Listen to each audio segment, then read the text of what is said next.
Okay, guys, you could begin. Okay, thank you. Good afternoon, everyone, and welcome to chapter 15. So, today we'll be taking you guys through leading change. This chapter will be presented by my team members Sabrina Mongo, Riaz Khan, and myself, Shanice Riley. Chapter Objectives. So, after our presentation, you should be able to recognize social and economic pressures for change in today's organizations, implement the 8 stage model of planned major change, and use everyday strategies for gradual change. Expand your own and others' creativity. Use techniques of communication, training, and participation to overcome resistance to change and effective address the negative impact of change. What is leading change? So, leading change is simply leading others through change effectively, which is a key leadership ability since it empowers associations to quicken change activities and include the whole organization in recognizing, actualizing, and continuing important change activities that will guarantee the organization's long term success. So there are 8 stages of leading change. The first stage will be create urgency. So the possibility of a change being fundamental for the achievement of the association can be exceptionally groundbreaking. In the event that you can establish a climate where people know about a current issue and can see arrangement, it is likely help for the change will rise. This progression makes the requirement for change as opposed to simply a need for change. The difference is very important when it comes to the likely support and possible success of this change. So the second stage is to form a powerful coalition. So firstly, a coalition is simply by forming a group of 2 or more people from different states, militaries, etc., who agree to work together temporarily, temporarily to in partnership, to achieve a common goal. So it will be difficult to lead the entire change measure all alone, and therefore it is critical to build a coalition to help direct others. The coalition you develop should be made of a range of skills, experiences, and individuals from different areas of business to maximize its effectiveness. The coalition can help you with spreading messages all through the organization. It could also help with errands and to also ensure that there's support for the change. Team members that collaborate, complement one another, and can encourage each other to work harder will make life easier and the change will be very much successful. The third stage, create a vision for change. A change activity is probably going to be complicated and can be difficult to comprehend, in particular for representatives at the lower end of the hierarchy. Consequently, making a dream that is straightforward and embodies the general point is a helpful method of creating support from the entire organization. While this vision should be simple and understandable, it also needs to be inspirational to have maximum effect. Then we have communicate the vision. So making the vision isn't enough to create uphold for it. It then should be communicated all through the organization. This is an excellent opportunity to utilize the correlation that you have developed, as between them, they are likely to have networks in each area of business. It is important to consistently convey this message as all things considered. Contending messages are likely being spread. Then, 5, we have empower broad based actions. Regardless of whether it's people, conventions, or physical obstacles, it is likely that there will be a couple of boundaries hindering your change path. Recognize these as recognize these as ahead of schedule as could be expected under the circumstances and depend on accessible assets to separate them without upsetting the other areas of your business. Step 6. Create short term wins. Change measure frequently require a long time to receive any benefits, and this can make a whole fall in place. People often think that their efforts has been squandered. Consequently, it is critical to show the upsides of the new cycle. Limited targets are additionally valuable for motivation and direction. These can re-inspire staff to continue backing the change. 7. Never let up or build on that change. Many change measures come up short as carelessness sneaks towards the end of the project that is not completed properly. However, Carter contends that it is critical to support and create the change for long after it has been refined. Then we have last stage, which is stage 8, incorporate change into culture. Changing the habits and program sorry, changing Changing the habits of employees is not always enough to ingrain a cultural change over the association. The progressions should become a part of the care of your organization to have an enduring impact. Keeping senior stakeholders on board, urging new workers to embrace the change, and celebrating individuals who have received the change will all assist with elevating the change to the center of your organization. So we'll now move on to some characteristics of leaders who can accomplish successful change projects, and they define themselves as a change leader rather than just people who want to maintain the status. They demonstrate courage. They believe in employees' capacity to assume responsibilities. They are able to assimilate effective values that promote flexibility. They recognize and learn from their own mistakes. So, moving on, we have some change strategies, some of which are the first, we have creative self expression. This is the least marked way to promote change and involves a single leader acting in a way that others will notice and that reflects the value or behaviors he or she wishes to register in followers. Quietly unsettle others' expectations and sorry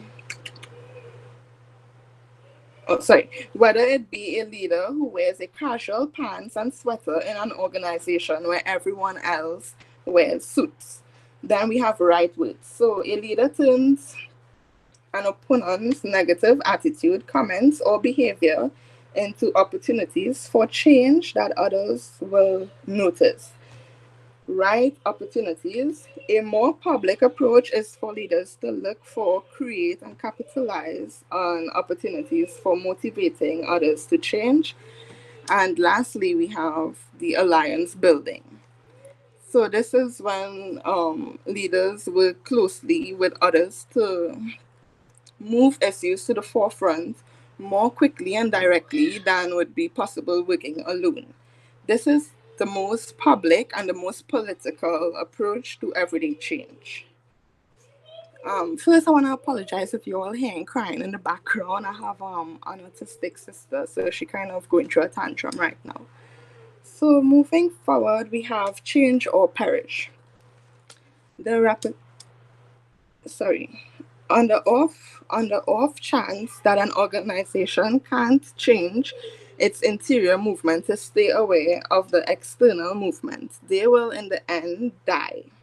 So this means that the organizations have to consistently be changing and adapting to keep the peace. A big problem for today's organization is the failure to adapt to these changes, obviously, in the environment. Social, financial, and technological changes are moving at a fast rate, and if these organizations' inability to adjust to their current circumstances, they will be abandoned. So, leading for innovation. Many org- Hold on one second.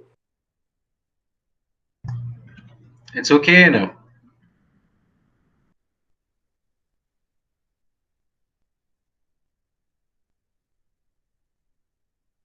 Okay, sorry about that. So, leading for innovation. Many organizational leaders in the United States, Europe, and Japan are recognizing a need for greater innovation to keep pace with technological and common advances and to compete with the growing power of companies in China and other developing countries. Effective leaders find ways to promote creativity in the department where it is most needed. So we have a little, something to participate in. So how innovative are you? So I would like you all to think about these questions, reflecting on your current life and identify whether it is true or false.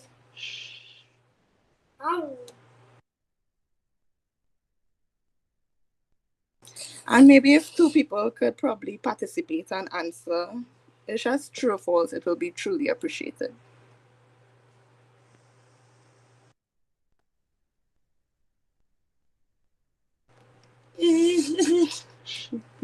Anyone? Leah,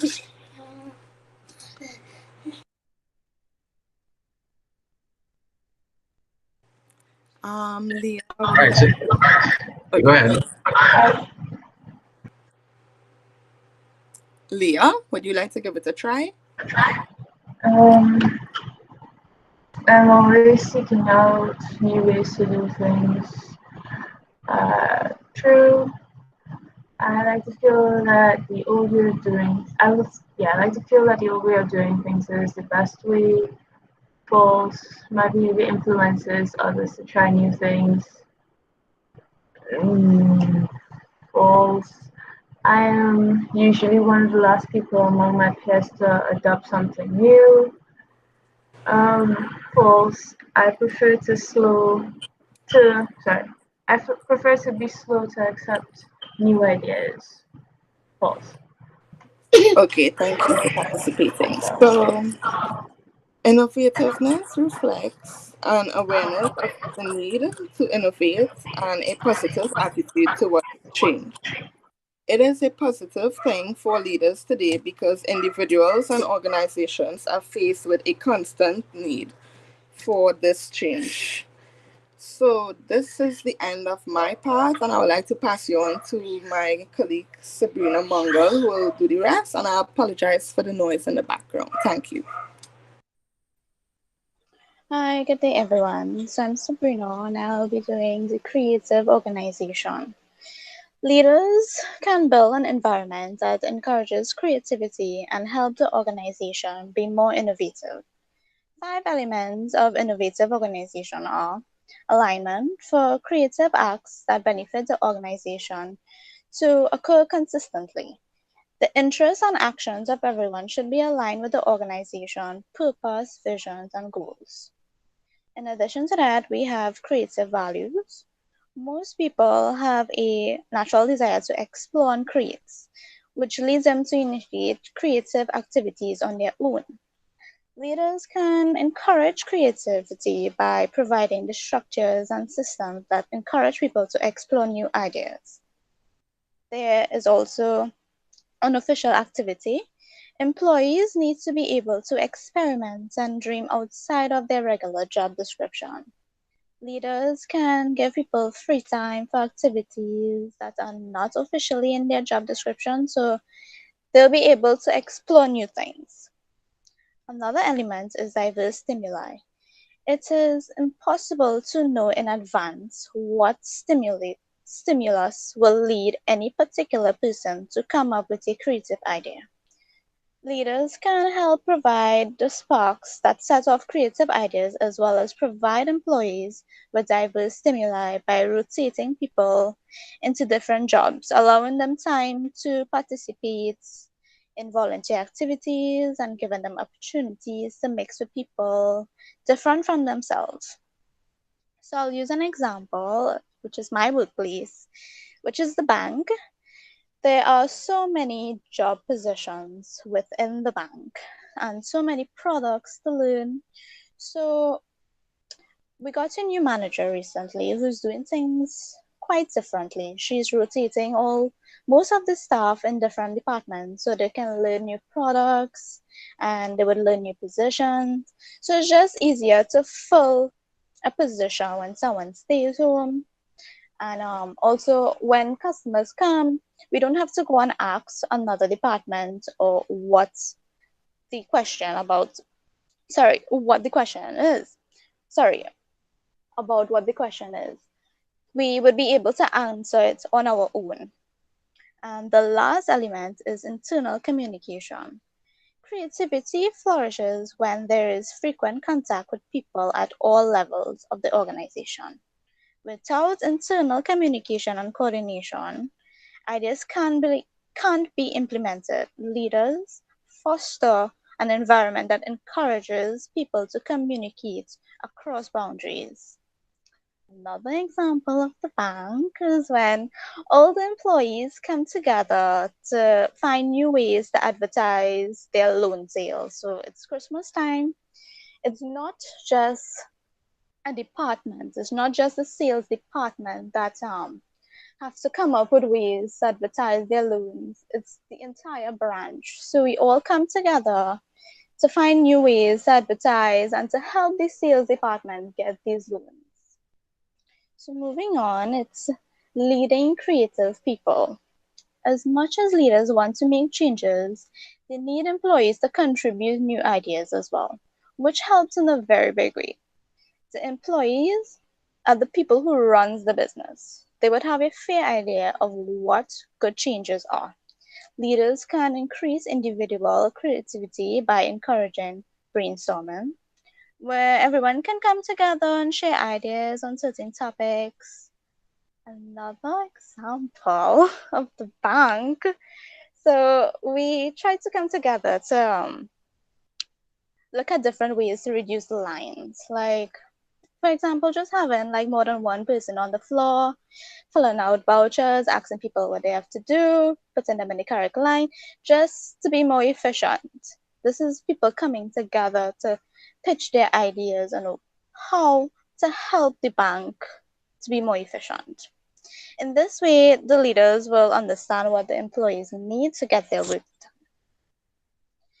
done. In addition to, there is lateral thinking, which is solving problem using creative approach.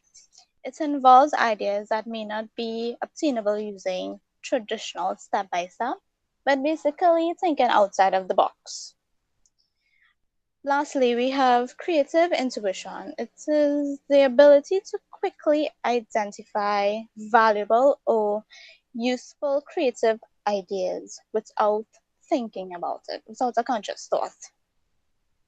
Moving on, we have implementing change and the two phases of change.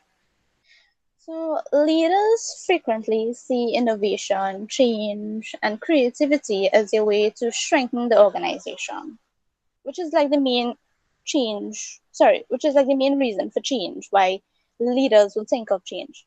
However, some people view change only as painful and disruptive. The main reason why employees resist change is that it violates the personal compact between workers and the organization, which includes such things as job tasks, performance requirements, evaluation procedures, and compensation packages. For example, the bank tellers, so I'm back to the bank again. So we have the tellers and the service officers. So they are great tools. They get the same salary. However, the service department is a lot more work. They do wire transfers, managers checks, and queries. Queries are never ending. People can query about anything. Whereas a teller, all we do is transaction and just give people money and take money. It's really not that hard, and we're getting the same salary as the service people. Sometimes we even go home before the service officers. So if a teller is placed in the service department, they would not like it at first because it's a lot of work and it's for the same salary. I'm talking from experience. They put me on the service department he did not know anything. You have to get training, and we were short staffed, and I really did not know what to do. So at first, I did not like it. It was very difficult to deal with. But afterwards, when I got the training and I realized how it's easy, it became easier, and I liked it a lot. Um, just a little question for the class: did anyone ever experience any change in work where they were put in a position where they couldn't handle the work? It was a drastic change, and it was different from what they usually do. Anyone? Okay, well, I just shared my example, so that was me.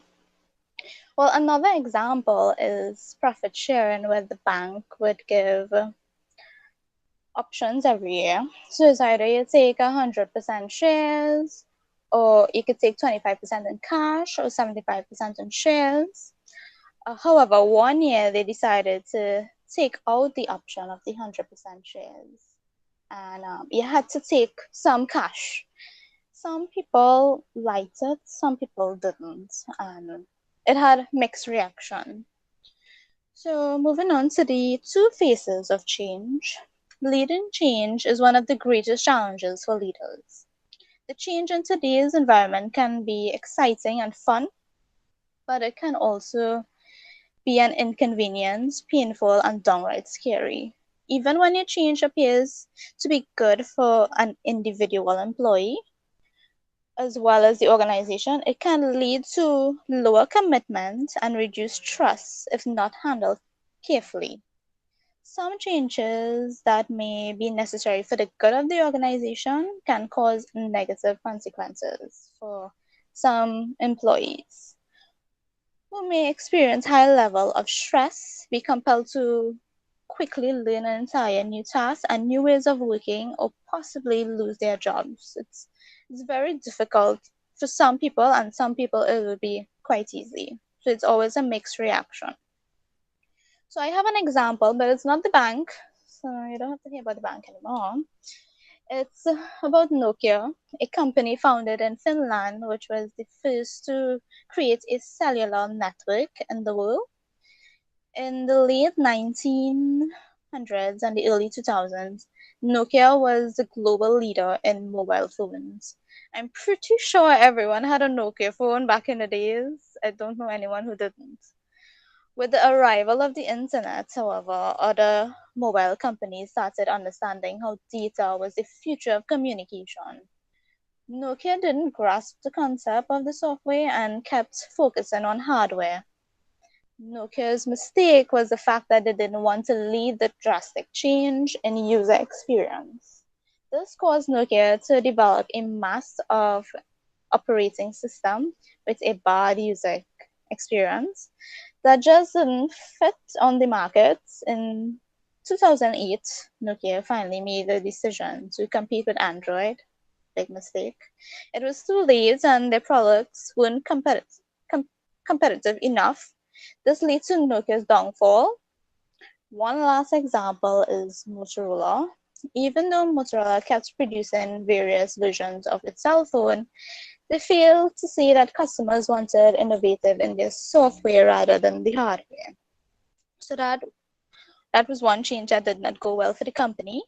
They were clearly lacking market knowledge, and their new products in the 2000s weren't enough to grow the business. So August 2011, Motorola was acquired by Google. The CEO even said the failure was their fault and not the economy. That's some of the some of the most difficult changes are those related to structure, such as redefining position, responsibilities, reengineering the company, redesigning jobs, or downsizing the organization.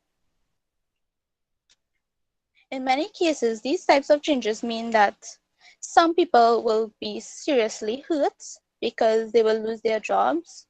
Downsizing is one of the most difficult situations leaders face. They have to handle the layoffs in a way that ease the pain and the tension of employees. Some employees really don't take it well, and As I said, some will. Some will have the opportunities to get new jobs, some wouldn't.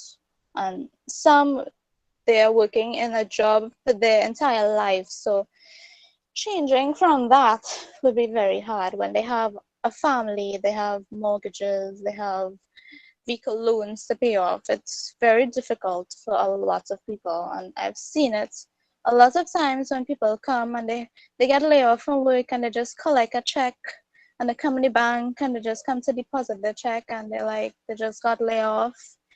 They don't have anything else to do. I had one customer who said he was working offshore, he got laid off. He is working in Starbucks as a driver now, and he said it's very difficult when you have to go from your lifestyle that you usually know to a lifestyle that's completely different. You have to kind of grow into that new lifestyle, especially when it's not as high as you used to live before. So he said it's very difficult. And in general, changes in a company have to fit within the economy and the changing of technology. Technology is changing so much today, and all companies need to actually change as much as technology are changing, because some company will come out and can go bankrupt within a year. It happens. So moving on, tools for implementation. Leaders can improve the changes for a successful outcome by following the 8 stages model discussed earlier by my colleague. In addition, leaders mobilize people for the change by engaging their hearts as well as their minds. Effective leaders use elements such as storytelling, humor, symbolism, and a personal touch to reach people on an emotional level. Leaders also use a number of techniques to smooth the change process, such as communication and training. Open and honest communication is perhaps the most single effective way to overcome resistance to change, because it reduces uncertainty, gives people a sense of control, clarifies the benefits of the change, and builds trust. Nothing, it's nothing without trust. So it's really good to communicate, especially leaders and employees. They always need to communicate. Participation and involvement. Participation involves followers in helping to design the change. Although this approach is time consuming, it pays off by giving people a sense of control over the change activity. They come to understand the change better and become committed to its successful implementation. Coercion as a last resort, leaders overcome resistance by threatening employees with the loss of job or promotion by firing or transferring them. This is necessary in crisis situation when a rapid response is needed. It's the last resort. Moving on to leadership and downsizing. Downsizing refers to intentionally reducing the size of a company workforce. Downsizing is a part of many changing in today's organization. Reengineering products, global competition, and the transition from an industrial to information economy have all led to job reduction. Some researchers have found that massive downsizing has often not achieved the intended benefits, and in some cases has harmed the organization. However, there are times when downsizing is necessary for a part of a thoughtful restructuring of assets or other important change. I've seen it. Some companies were bought over by some other people where they let go of most of the employees, and the high position employees would stay back, kind of build back the company, and then I guess rename and restructure the company and hire new people.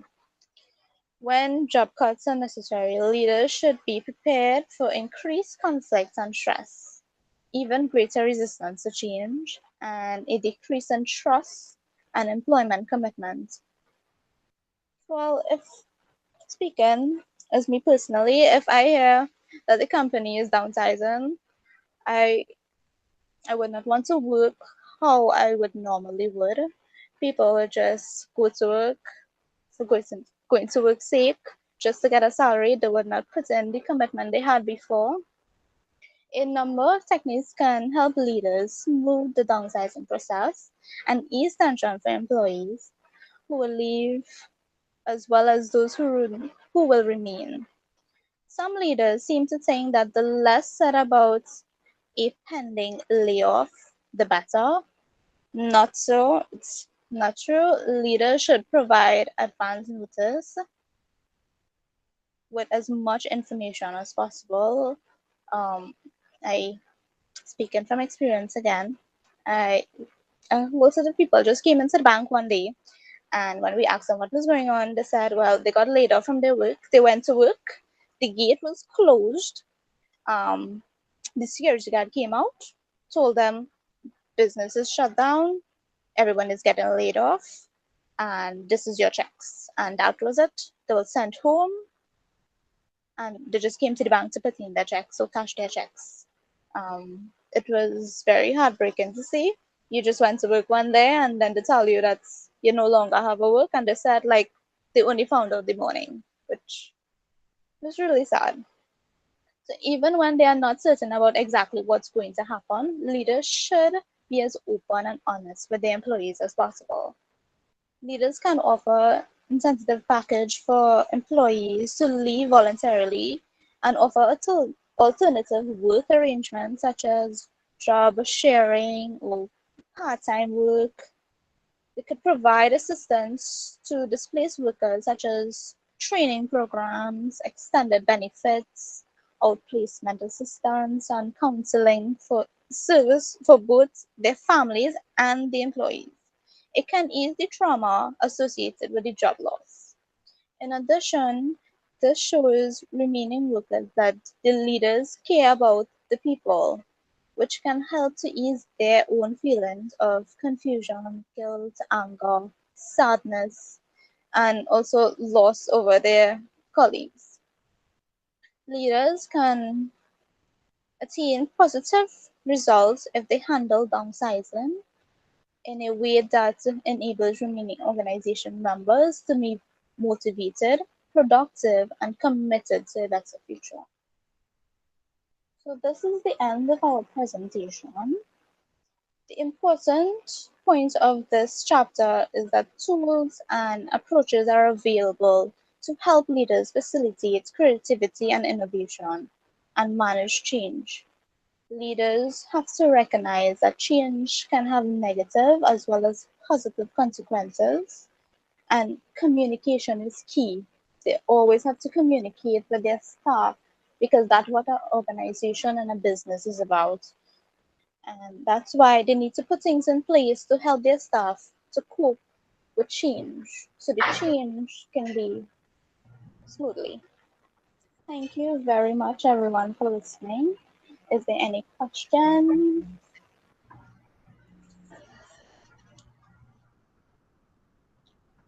Okay, thanks very much. Okay, if there are no questions, I'll stop the recording now.